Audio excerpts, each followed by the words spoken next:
तो चलो हम आज देखते हैं कि जीआरएम क्या होता है। देखो, जीआरएम में आईफोर्सी द्वारा पोर्टल विकसित किया गया है और अब हम देखेंगे कि इसका उद्देश्य क्या है, किस तरह से काम करता है। तो इससे पहले क्या होता था कि जब भी किसी का भी अगर खाता होल्ड हो जाता था या फिर फ्रीज हो जाता था तो बार बार बैंक के चक्कर काटता था। कभी आपके पास में आता था, आपके पास में भी जैसे आपके संबंधित थाने से फ्रीज नहीं हो पाता था, वो कहीं अदर से होता था, तो परिवार बार बार परेशान होता था। तो उसके लिए अपने जो सुप्रीम कोर्ट का आदेश है और जो भारत का गृह मंत्रालय के अंतर्गत जो हाईकोर्ट है, तो एक एसओपी आदेश प्रदान किए गए। एक पोखरमल म्यूट कीजिए अपने को। तो उसका निवारण करने के लिए सुप्रीम कोर्ट के द्वारा एक आदेश जारी किए गए हैं कि एक ऐसा मैकेनिज्म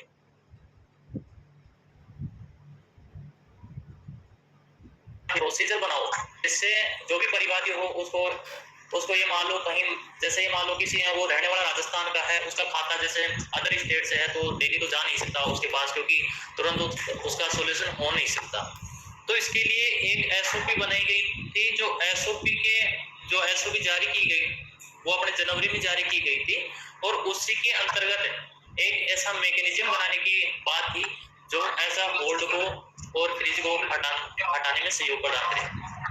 तो ऐसा ही जिनका फ्रीज या होल्ड तो उनके लिए जीआरएम पोर्टल लागू किया गया। ये पोखरमल कीजिए, बार बार आवाज आ रही है आपकी, सुन पा रहे हैं आप मुझे? म्यूट कीजिए सभी। तो इसमें क्या होता है, जैसे भी अगर किसी का खाता फ्रीज हो जाता है या होल्ड हो जाता है, सबसे पहले वो बैंक में जाता है। बैंक में एक अपनी एप्लीकेशन देता है, बैंक वाला संबंधित अधिकारी उसकी ईडीडी करता है, मतलब गहन जांच करता है कि ये सही है या गलत है, कोई फ्रॉड खुद तो नहीं है ये। तो ये जांच करने के बाद वो एक उसे एप्लीकेशन लेता है, उसकी केवाईसी करता है। केवाईसी करने के बाद में वो उसको संबंधित जो भी उसका पुलिस थाना है जहां से उसकी शिकायत दर्ज हुई है उसके पास वो एप्लीकेशन भेजता है और वो पोर्टल के थ्रू अपलोड कर देता है। उसके बाद टाइम होता है 7 दिन का। उसको अपलोड करने के बाद वो संबंधित एप्लीकेशन आपके पुलिस थाने लेवल पे जाती है। फिर पुलिस थाने लेवल पे आपको क्या क्या कार्रवाई करनी होती है वो हम देखते हैं। तो देखो, ये तो है जीआरएम का यूआरएल। जैसे आप इसको लॉगिन करते हो आपसे आईडी और पासवर्ड मांगता है। आईडी और पासवर्ड जो आपका साइबर पुलिस पोर्टल है उसका आईडी और पासवर्ड सेम रहेगा। कैप्चा भरने के बाद हम कंटिन्यू करते हैं। के बाद में आपके पास मोबाइल नंबर जो आपका इसमें रजिस्टर मोबाइल नंबर है जो साइबर पुलिस पोर्टल पे है वही उसी आपको इसमें ध्यान रखना है कि अल्टरनेट लॉगिन वाला ऑप्शन चूज करना है। इसमें आईसीजेल से भी लॉगिन हो जाता है लेकिन इस पे आपको अल्टरनेट पे लॉगिन करना है। ओटीपी डालिए, कैप्चा भरने के बाद में सबमिट करते हैं। तो सबमिट करते हैं तो यहाँ पर जैसे आपका पुलिस स्टेशन है तो थाने लेवल पे आपका डैशबोर्ड दिखेगा। आप अगर डिस्ट्रिक्ट लेवल पे काम कर रहे हो तो डिस्ट्रिक्ट लेवल पे काम ये डैशबोर्ड दिखेगा और स्टेट लेवल पे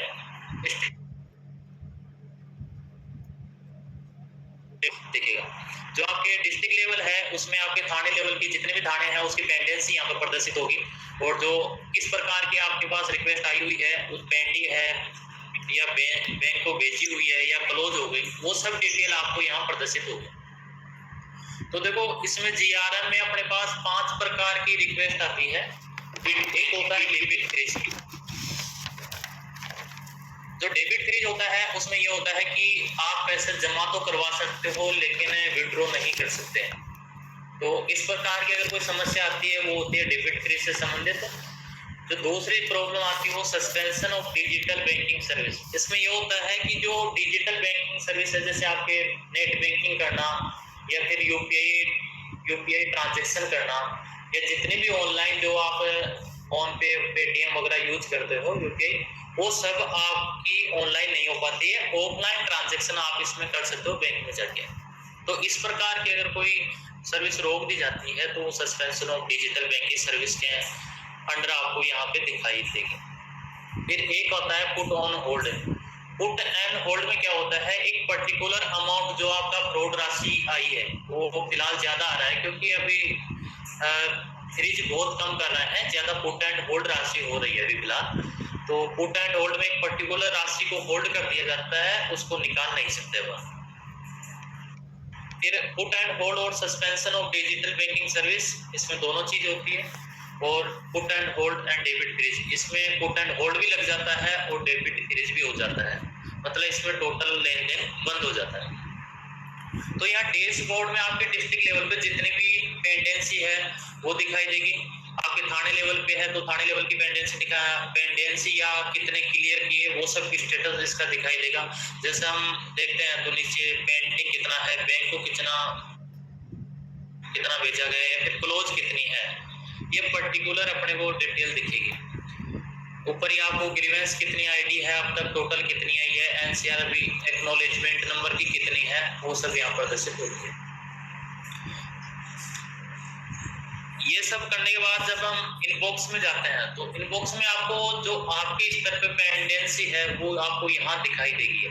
आपकी लेवल पे कितनी पेंडिंग है, कितने पर आपको कार्रवाई करनी है, वो सब यहाँ पर प्रदर्शित होगी।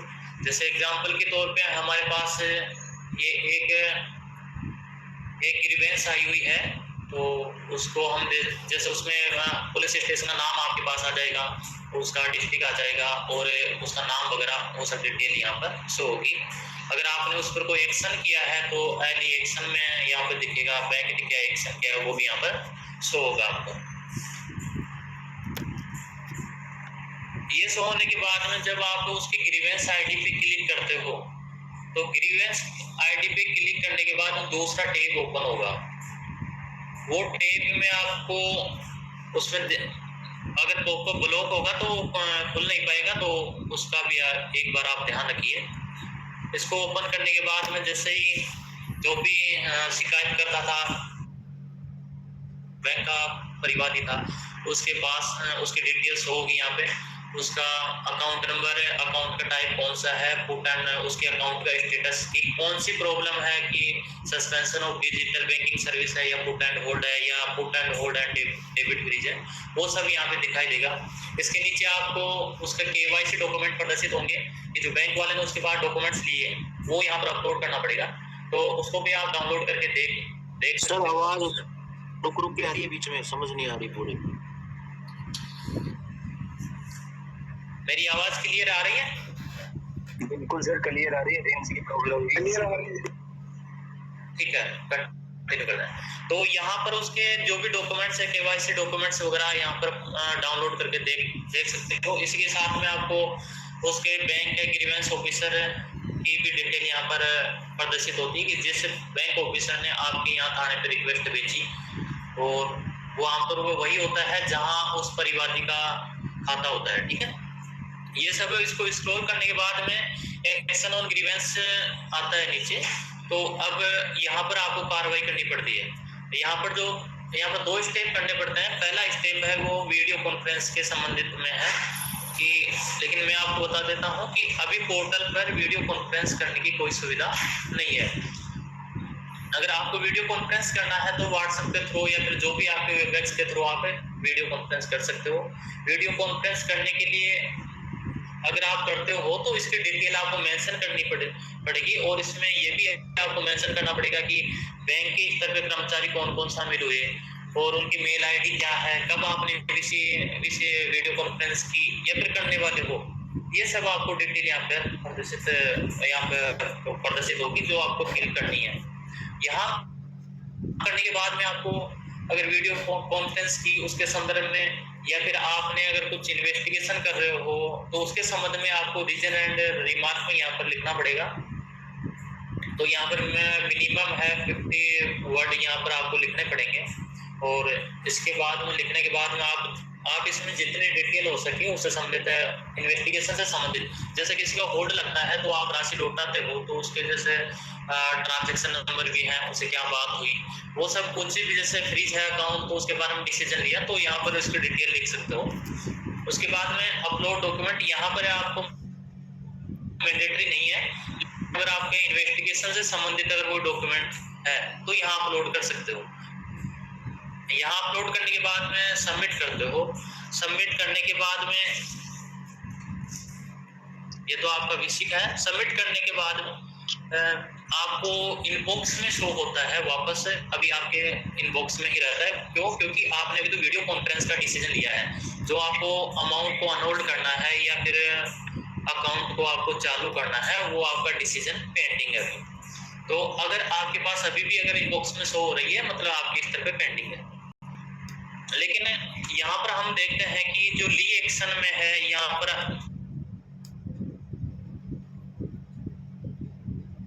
सामने किया और उसकी डेट आती है, टाइम आता है, वो सब यहाँ पे प्रदर्शित होती है। यहाँ आने के बाद में जब दोबारा इसको ग्रीवेंस आईडी पे क्लिक करते हैं तो वो सेम ही अलग टेब ओपन होता है, और जब स्क्रॉल करके नीचे जाते हैं तो टेक एक्शन ऑप्शन आपको देखने को मिलता है। टेक ऑप्शन पे जितने भी आपके संबंधित डिसीजन है वो इसमें आते हैं। साइड में आपको see action taken by other state है। अगर मान लो कि उस अकाउंट में अदर कोई कंप्लेन लगी है तो उन इन्वेस्टिगेशन ऑफिसर ने क्या क्या डिसीजन लिया, तो उसका स्टेटस यहाँ पर आपको प्रदर्शित कर होगा। और जैसे ही आप इसको क्लिक आपको वहां से संबंधित, जैसे ये पर्टिकुलर अकाउंट था जिसपे कर्नाटक से लगी है और यूपी से जैसे आंध्र प्रदेश से, जो भी इसके अकाउंट पे जो कंप्लेन है संबंधित जो करंट स्टेटस है उसका यहाँ पर प्रदर्शित होगी। तो अदर आयोग के डिसीजन को भी आप देख सकते हैं कि उनके आधार पे पेश लाने में आपको मुश्किल होगी। फिर आप टेक एक्शन में करते हो तो यहाँ पर आपको जो भी अकाउंट से संबंधित है या फिर अकाउंट में जो फ्रीज है या होल्ड है उससे संबंधित जो भी कार्य पॉसिबल है वो यहाँ पर शो होगी आपको। जैसे अगर आपको लियन अगर खाते पे लगा है तो लियन भी कंटिन्यू रखना है, या फिर अनलेन करना है, या फिर रिक्वेस्ट कोई अन्य कोई इंफॉर्मेशन है, तो यहाँ पर आप सेलेक्ट करके रीजन एंड रिवार्ड में आपको क्या क्या चाहिए वो चीज मेंशन करके आप और सबमिट कर दीजिए। लेकिन अगर आप इसके अलावा अगर उस अकाउंट से संबंधित डिसीजन लेते हैं, जैसे फ्रिज को कंटिन्यू रखना चाहते हो या फिर उस अमाउंट को अनहोल्ड करना चाहते हो और फ्रिज कंटिन्यू रखना चाहते हो, वो सभी यहाँ पे मेंशन वो सेलेक्ट करने के बाद में आपको से इन्वेस्टिगेशन से संबंधित कोई भी अगर टिप्पणी वगैरह है वो यहाँ पर लिखा ऑप्शन मिलेगा। ये मिलने के बाद में आपको नीचे मिलेगा अपलोड डॉक्यूमेंट। जब आप खाते के संदर्भ में अगर वो डिसीजन लेते हो तो आपके थाने का आदेश इसमें अटैच करना मैंडेटरी हो जाता है। चाहे उसको जैसा है वैसा ही रखना चाहते हो तो उसके लिए भी डॉक्यूमेंट अपलोड करना पड़ता है।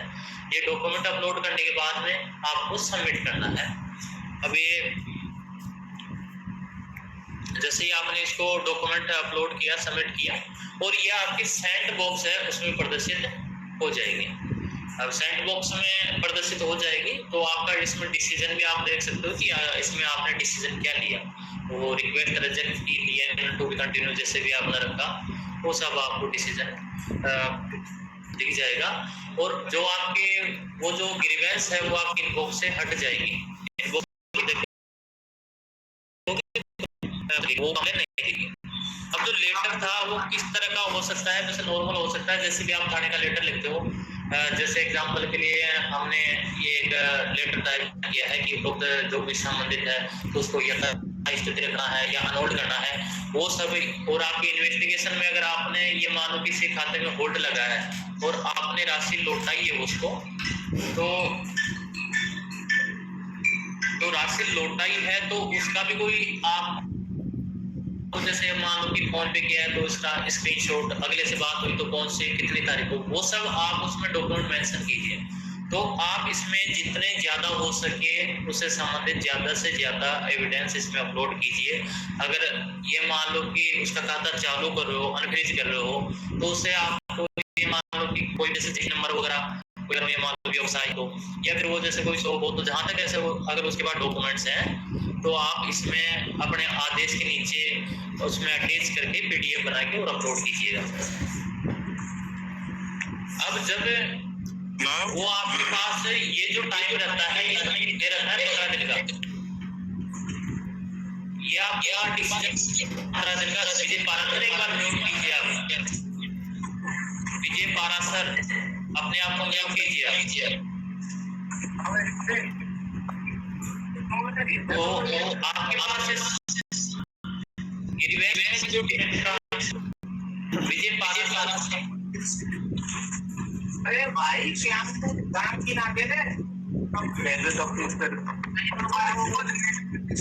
देवेंद्र विजय पारासर ये अपने आप को म्यूट कीजिए।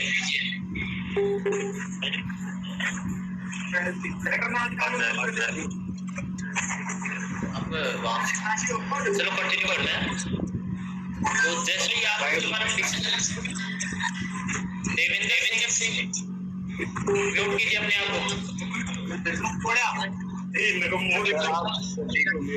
आप थोड़ा सहयोग कीजिए मीटिंग में, अगर आपको इसके बारे में ज्यादा नॉलेज, अच्छे से नॉलेज लेने आते हैं।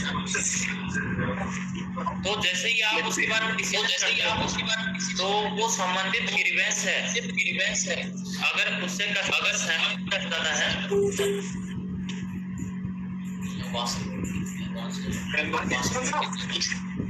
ये पता सर नाम आ रहा होगा उसके।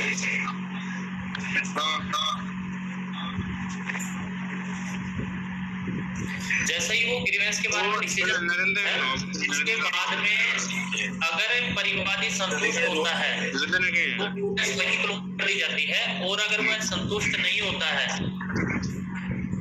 अगर वह परिवादी संतुष्ट नहीं होता है तो अपनी ग्रीवेंस रिव्यू करने के लिए बैंक में जाता है और दोबारा आवेदन करता है कि सर मैं नहीं। तो संबंधित डिस्ट्रिक्ट में वो जो उसकी कंप्लेन है वो वहां पर प्रदर्शित होगी, तो उसको अपन फर्स्ट रिव्यू करते हैं। तो फर्स्ट रिव्यू करते हैं जैसे ही उसके बाद डैशबोर्ड में तो जैसे डिस्ट्रिक्ट का है उनको उसमें पूरे अपने डिस्ट्रिक्ट में कितनी कंप्लेन पेंडिंग है वो सब यहाँ पर प्रदर्शित होगी, और उसके इनबॉक्स में वही कंप्लेन प्रदर्शित होगी जो उस बैंक स्तर पे पेंडिंग है। SP43 ready to connect. Narendra Singh अपने आप को म्यूट कीजिए।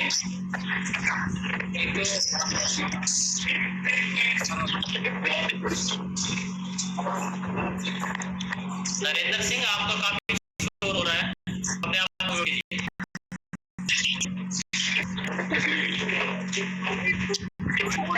नरेंद्र सिंह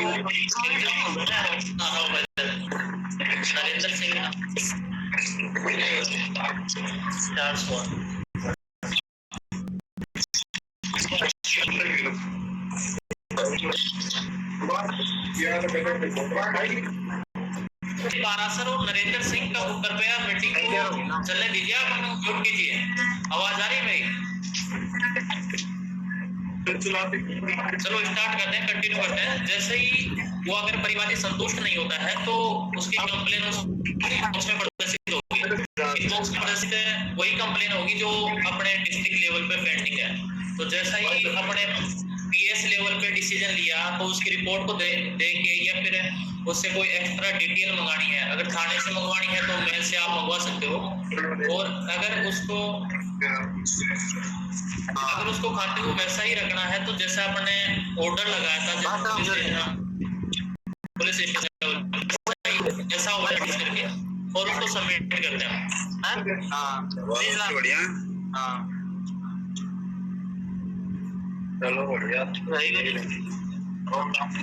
ये सब करने के बाद में अपने वो जो आपकी डिस्ट्रिक्ट पोर्टल है वहां से सेंड बॉक्स में वो आपको और आपके इनबॉक्स से वो हट जाती है।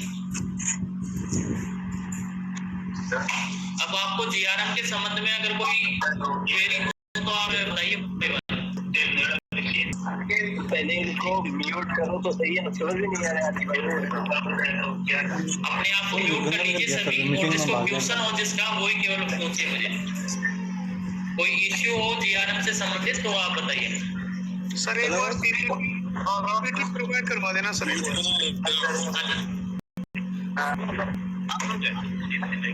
थोड़ा क्लियर बोलिए। किशोर जी सर एक बार पीपीटी प्रोवाइड करवा देना। पीपीटी हमने आपको जब मेल किया था उसके साथ पीपीटी आपको सेंड कर दिया, हम दोबारा आपको सेंड कर देंगे। सर पीपीटी मेल प्राप्त नहीं हुआ है। मेल प्राप्त शिखर चल रही है एडवर्टाइज सिंकर से हमने मेल कर दिया, अगर फिर भी आपको प्राप्त नहीं हुआ तो हम वापस आपके ग्रुप में डलवा देंगे PPT दोनों। ज्वाइनिंग मीटिंग ज्वाइन करेगी अच्छी बात है। ये सिक्कर से मेल के है ना सभी को नर्मदा बंद कर लो माइक। बजरंग जी मैंने आपको भेज दिया है PPT और भेजी थी और आप इनको अपने ग्रुप में सेंड कीजिए। अरे सर मेरे ग्रुप वो तो अनुमान करता है क्या? ये देख रही है। हेलो हाँ जी वो को तो ये कौन बोलिए, आवाज आ रही है आपकी। लंबा चौड़ा मामला है। म्यूट कर दियो कैसे होगा? काफी मार लेना है म्यूट ना किधर रहना है? कस्टडी नहीं मकान है क्या? मकान यहाँ ले लेगा साहब। तुम ना है ये तो बीमारी जो भी लग रहा है। ठीक है पास का पास। बैंक को वापस जवाब नहीं देते इनके लिए कोई चलो बड़ो से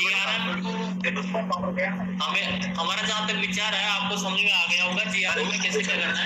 सर 7 दिन के अंदर रिप्लाई नहीं कर सके थाने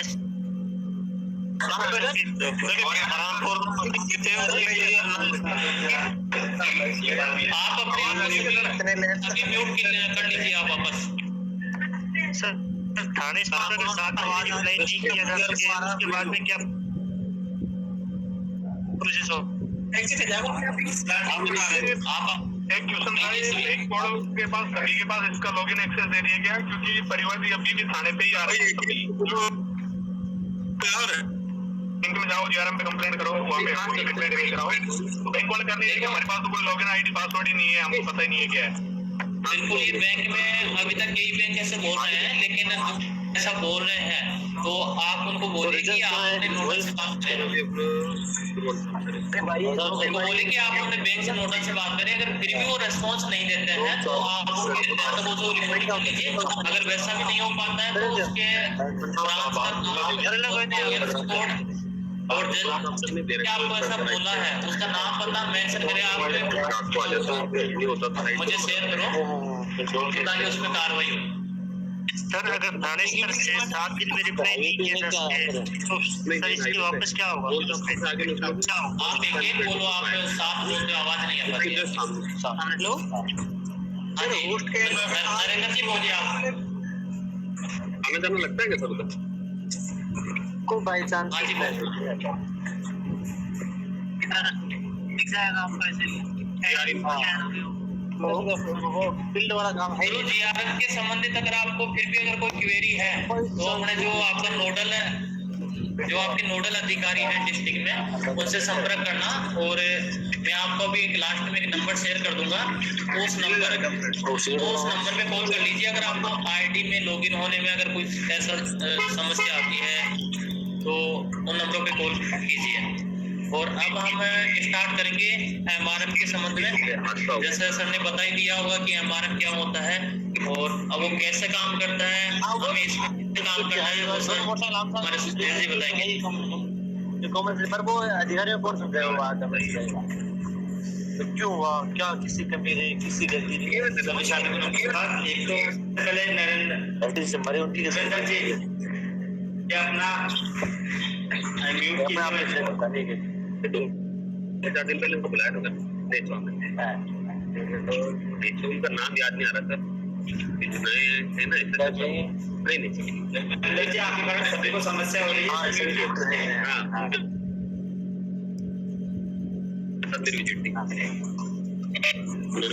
कुछ लोग बार-बार इनको रिमूव। एक गजराज जी भी अपना माइक म्यूट कीजिए। अब कह रहे हो वहां से फोन आ रहा है से जब क्या हो गया? अरे क्या होना क्या है यार? गलती किसकी है किसकी नहीं है? कौन वेरीफाई कौन करे किसी गलती? सही है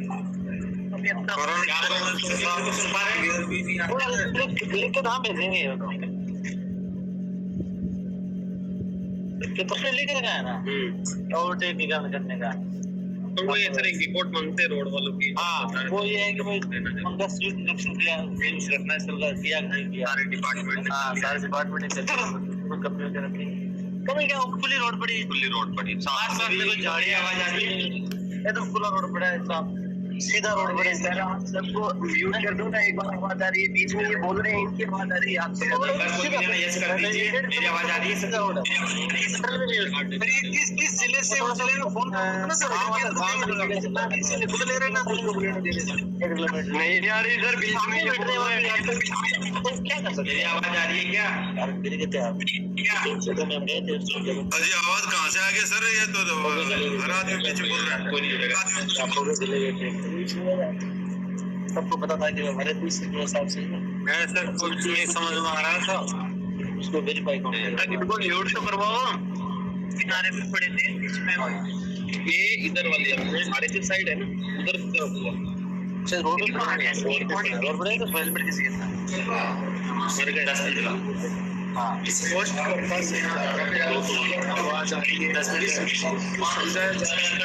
कुछ समझ में नहीं आ रहा, जैसे सब परेशान हो रहे थे दोनों बाइक पे।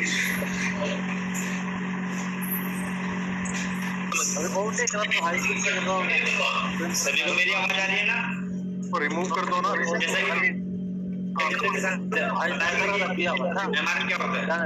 एमआरएम एक मनी रजिस्ट्रेशन मॉड्यूल। जब भी किसी ईडी का के साथ कोई साइबर फ्रॉड होता है, अपने तो एक था कॉल करता हूँ, उस चीज पर कॉल करने के पश्चात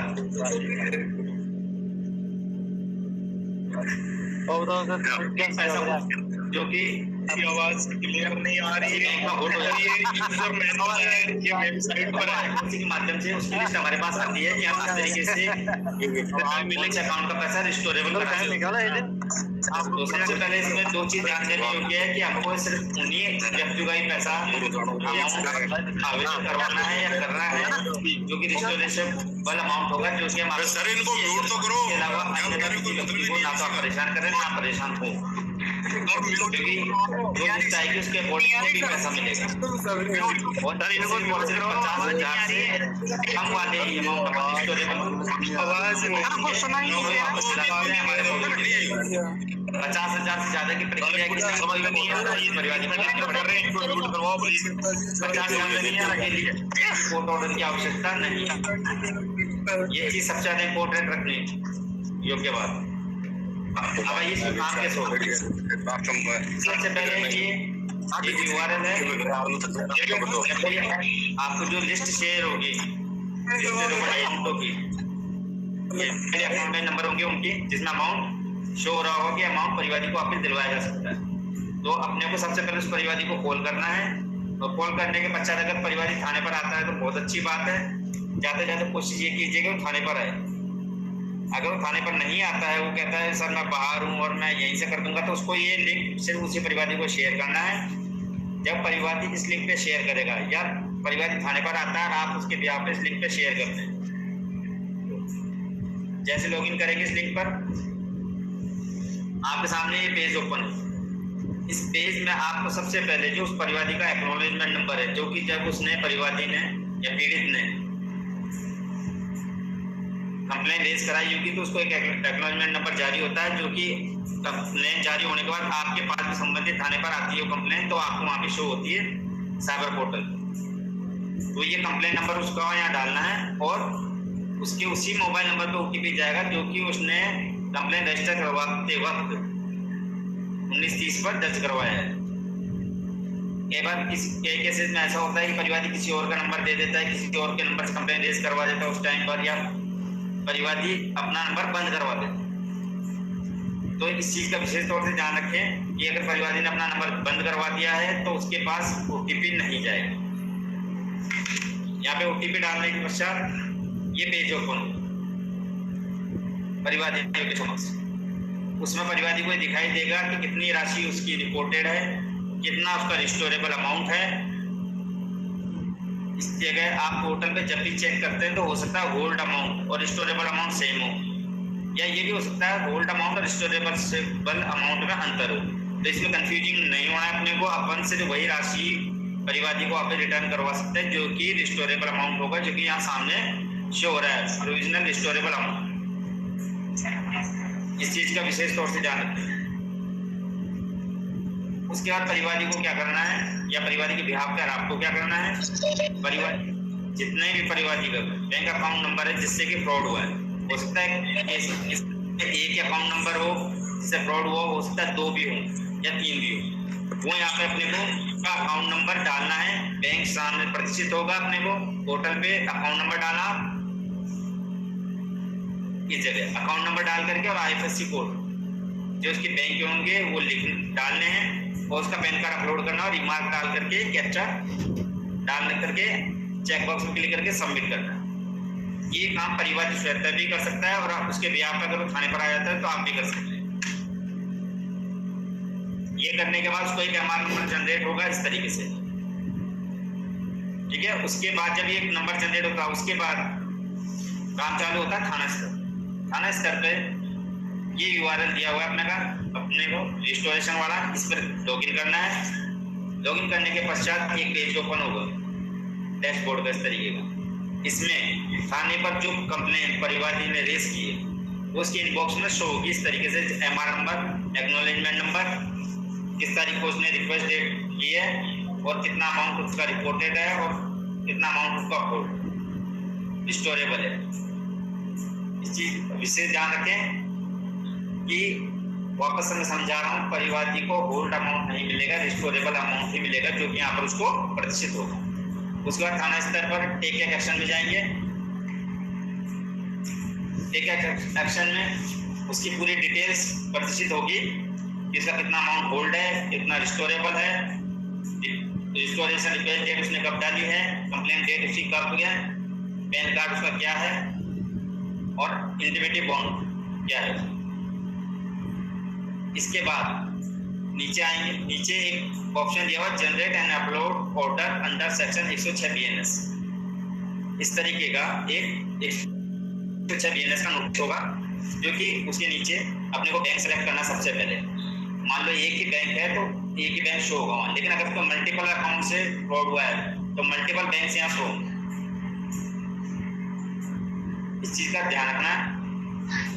और उसको देने वाले कितने बैंक है वो यहाँ पर प्रदर्शित होंगे कि जैसे कि एक बैंक उसको पैसे रिटर्न कर रहा है, 2 बैंक उसको प्रदर्शित कर रहे रिटर्न कर रहे हैं, 3 बैंक प्रदर्शित कर रहे हैं।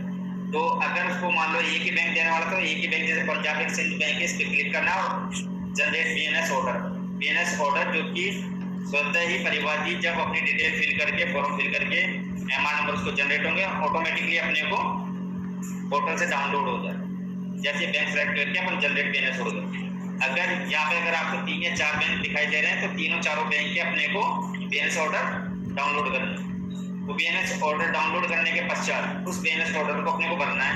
तो कैसे भरना है उसकी प्रोसेसिंग आगे बताएंगे आपको। इसी तरीके से डाउनलोड इंटीमेटिव बॉन्ड, जो परिवादी ने डिटेल्स भरी उसके आधार पर एक इंटीमेटिव बॉन्ड जारी होता है जो कि अपने को परिवादी से भरवाना है। कैसे भरवाना है इसकी डिटेलिंग भी मैं आगे बताऊंगा। अगर परिवादी के पास कोर्ट के ऑर्डर है, FIR 50 उसकी 5 लाख से ज्यादा की कंप्लेन है तो यहाँ पर आपको उसकी FIR की कॉपी लगानी पड़ेगी और FIR नंबर मैंडेटरी है। अगर उसकी कंप्लेन 5 लाख से कम है या 50,000 से कम रिस्टोरेबल अमाउंट है तो अपने को इसकी आवश्यकता नहीं है। अगर रिस्टोरेबल अमाउंट 50,000 से कम है तब भी अपने को FIR की कॉपी की आवश्यकता नहीं है। अगर रिस्टोरेबल अमाउंट 70,000 है, 80,000 है, 1 लाख है तब अपने को FIR की कॉपी मैंडेटरी होगी जो कि अपने को यहाँ पर अपलोड करनी होगी और FIR नंबर और रिमार्क कार्ड आपको चेक बॉक्स को क्लिक करके सबमिट करना होगा।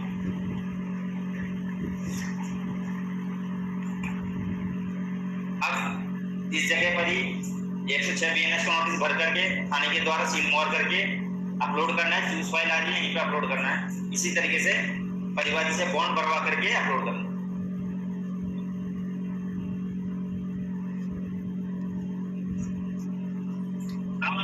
आप अपलोड जैसे आप अपलोड करेंगे और सबमिट करेंगे वो कंप्लेंट बैंक के पास चली जाती है और बैंक उसके आधार पे आपने जो बॉन्ड भरा है क्या हुआ? और आप देखो 800 हो गया है बढ़िया नहीं है हाई कर दे 800 Yvonne SP43 ready to connect. जो आपने बॉन्ड और नोटिस भर के अपलोड किया उसके आधार पर बैंक ऐसा परिवादी को रिफंड करता है। लेकिन कुछ केसेस में ऐसा भी होता है कि कई बार अपन बॉन्ड गलती भर देते हैं, परिवादी बॉन्ड गलती भर देता है, बैंक अकाउंट डिटेल सही नहीं डालता है या IFSC कोड गलत भर देते हैं। उस केसेस में वो कंप्लेन वापस थाने पर रिटर्न कर देता है बैंक, जो कि आपको इनबॉक्स और रेफर बैंक केसेस में शो होगी। तो यहाँ पर आपने को वापस से टेक एक्शन में जाना है और जो भी बैंक की रिक्वायरमेंट है उसको पूरा करना है। उसके बाद वापस से उसी तरीके से प्रोसेसिंग करनी है ताकि वो बैंक पे वापस चले।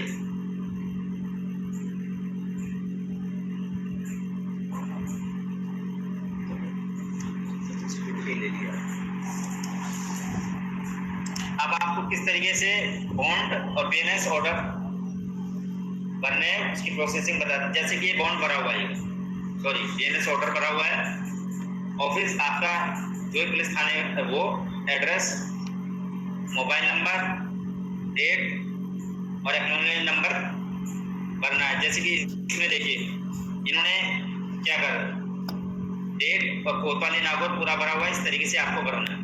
एक्नॉलेजमेंट नंबर नीचे शो हो जाएगा आपको। अब सबसे बड़ी समस्या आती है ब्रांच। मैं उनसे बात नहीं, पैसे देखने लेना क्या देना, कुछ नहीं करूँगा। जगदीश जी म्यूट कीजिए। अब सबसे बड़ी समस्या आती है कि हम ब्रांच, कि हम स्टेट बैंक ऑफ इंडिया इसकी ब्रांच कहाँ से लाएं। तो हमको ब्रांच नहीं लेनी है, हमको सबसे पहले परिवादी का एक्नॉलेजमेंट नंबर साइबर पोर्टल पर सर्च करना है और उसकी डिटेलिंग देखनी है। जब हम उसकी डिटेलिंग देखते हैं तो हमको ये वाला बैंक जैसे स्टेट बैंक ऑफ इंडिया ये अकाउंट नंबर सर्च करना है बीएनएस ऑर्डर के आधार पर। ये अकाउंट नंबर जहाँ उसकी पीडीएफ में शो होगा या उसकी डिटेलिंग में शो होगा, ये वो बैंक है, बेनिफिशियरी बैंक है जो कि पैसा रिटर्न कर रहा है, जिसके पास जाकर के अमाउंट होल्ड हुआ था और वो पैसा वापस दे रहा है। तो ये अकाउंट नंबर सर्च करना, उसके आगे एक आईएफएससी कोड लिखा हुआ है इस बैंक का, वो आईएफएससी कोड आपको इस ब्रांच के आगे लिखना है, क्योंकि बैंक सिर्फ आईएफएससी कोड ही समझता है, बैंक एड्रेस नहीं समझता। जैसे इन्होंने वेस्ट गेरोवे हिल्स मेघालय लिख दिया है, पिन नंबर लिख दिया है, ये गलती है। अब हो सकता है ये वापस उनके पास आ जाए रिक्वेस्ट रेफर बैक। इसी तरह की गलतियां नहीं करनी है, आपको आईएफएससी कोड ही लिखना है। अगर आपके पास पूरा एड्रेस तो पूरा निकले, लेकिन आईएफएससी कोड मेंटेन है, आईएफएससी कोड जरूर है। यहाँ पे स्टोरेबल अमाउंट 2000 रुपए मिल रहे हैं तो 2000 रुपए भरना है। उसके बाद परिवादी का बैंक अकाउंट नंबर जिससे फ्रॉड हुआ है वो भरना है, उसका आईएफएससी कोड भरना है, जो कि परिवादी आपको उपलब्ध करवा देगा, नहीं तो पोर्टल पे आपको मिल जाएगा। अब ये नीचे रिलीज द अमाउंट ऑफ 2000, कौन सा बैंक इसको अमाउंट वापस दे रहा है, ये स्टेट बैंक ऑफ इंडिया, जो कि अकाउंट नंबर जो कि फॉर्म में आपको दिया हुआ होगा वो अकाउंट नंबर भरना है और उसका आईएफएससी कोड जो कि आपको पोर्टल से मिल जाएगा, जो कि आपको ऊपर भरना है। यही दोनों जगह एक ही आईएफएससी कोड आएगा, इस ब्रांच में भी और उस जगह भी, इस चीज का ध्यान रखें। उसके बाद नीचे विक्टिम के अकाउंट की डिटेल्स होती हैं। अब विक्टिम की अकाउंट की डिटेल आप अच्छी तरह से चेक कर लीजिएगा। उसके बाद अपन बैंक को कितना समय देना चाहते हैं, जैसे इन्होंने 10 डेज का टाइम दिया है तो अपन 7 डेज टाइम देंगे, वो आपके ऊपर है, लेकिन 7 डेज दे दें ज़्यादा बेटर रहेगा, क्योंकि बैंक वैसे ही बहुत टाइम लगा था स्टोरेबल करने में, तो अपनी कंडीशन 7 डेज की रहेगी तो हो सकता है बैंक जल्दी करवाएगी। उसके बाद इशू, आप कितनी तारीख को इशू कर रहे हैं और प्लेस, कौन सा थाना है आपका, क्या स्थान है वो भरना है, और एक गोल मोहर और एक थानाधिकारी की मोहर, सिग्नेचर जो जांच अधिकारी है उसका नाम, उसके पद नाम और जो भी थाने का नाम है वो भर करके इस तरीके से बॉन्ड भरना है, सॉरी ऑर्डर भरना है और ऑर्डर करके अपलोड करना है। अब बॉन्ड परिवादी से भरवाना है। अब बॉन्ड परिवादी स्वतः भरेगा या अगर आपके सामने हो, आपके पास थाने प्रस्तुत हो, उसे भरवा लें, या पिताजी का नाम या हस्बैंड का नाम, ये परिवादी का बैंक आ गया है। यहाँ पे परिवादी के सिग्नेचर या 2 विटनेस के सिग्नेचर्स, ये जिस तरीके से बॉन्ड भरा हुआ है इस तरीके से नाम पता उनका भरना है। ये 2 चीजें अपलोड करना है। कुछ केसेस में क्या होता है कि बैंक हमारे को वापस से कंप्लेन रेफर बैक में कर देता है कि हमारे को स्टाम्प भी चाहिए, जबकि एसओपी में जो कि आई4सी के द्वारा जारी है उसमें कहीं भी स्टाम्प का कोई भी जिक्र नहीं है। तो अगर आप चाहें तो बैंक को वापस रेफर बैक में रिप्लाई कर सकते हैं कि एसओपी के रिगार्डिंग कोई भी स्टाम्प जरूरी नहीं है। अगर फिर भी बैंक आपसे स्टाम्प मांगता है तो 10 रुपये का स्टाम्प आपको लेना है और उस 10 रुपये के स्टाम्प में उसका नाम पता परिवादी का एड्रेस भर करके और वो स्टाम्प की मैं एक कॉपी ग्रुप में शेयर कर दूंगा जो सभी सहायक नोडल अधिकारी इसको बोलो फर्स्ट वाले को। हाँ इसको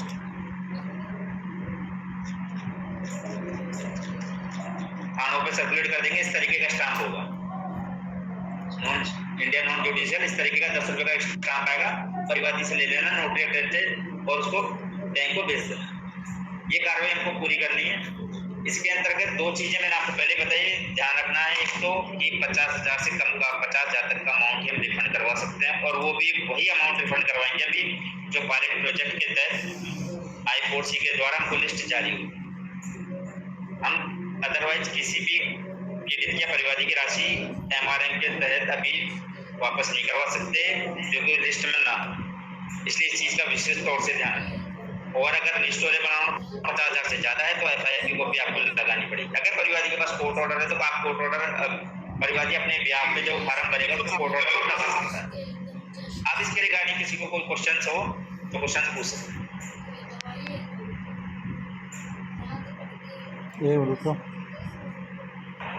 आज की तारीख थी उसमें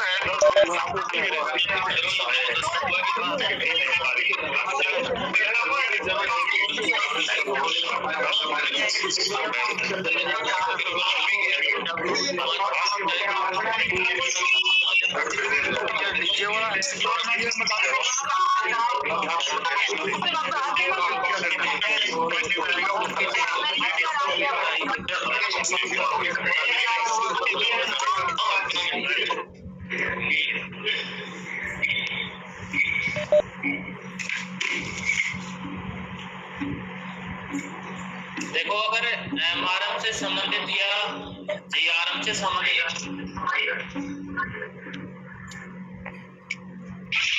हमारे में सर एक से ज्यादा बैंकों में पैसा होल्ड होता है, जैसे